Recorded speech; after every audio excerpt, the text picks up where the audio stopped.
वाडा शहरामध्ये ओल्या कचऱ्यापासून तयार करण्यात आलेल्या सेंद्रिय खत निर्मितीचा प्रकल्प वाडा नगरपंचायतने राबवला असून या खताची विक्री सामान्य नागरिकांसाठी येत्या 26 जानेवारी रोजी सुरू करण्यात येणार आहे।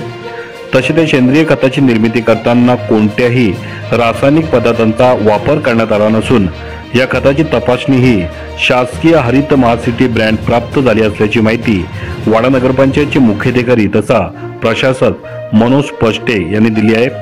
सध्या वाडा नगरपंचायतकडे असा प्रकल्प कार्यान्वित आहे। या प्रकल्पामुळे कचऱ्याची समस्या मोठ्या प्रमाणात कमी झाली असून भविष्यात खत विक्रीतून नगरपंचायतला आर्थिक मदतही होणार असून येत्या 26 जानेवारी रोजी कचऱ्यापासून बनवलेल्या हरित महासिटी कंपोस्ट खत विक्रीसाठी ठेवले जाणार असून नागरिकांना हे खत सवलतीच्या दराने ₹10 प्रति किलो दराने उपलब्ध करून देण्यात येणार आहे।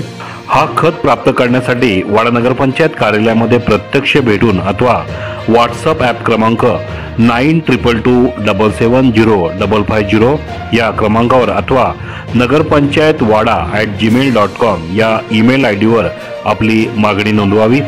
मागणी नोंदवल्यावर व देयक जमा केल्यावर 2 दिवसांमध्ये खत उपलब्ध करून देण्यात येईल अशी माहिती नगरपंचायतकडून प्राप्त झाली आहे।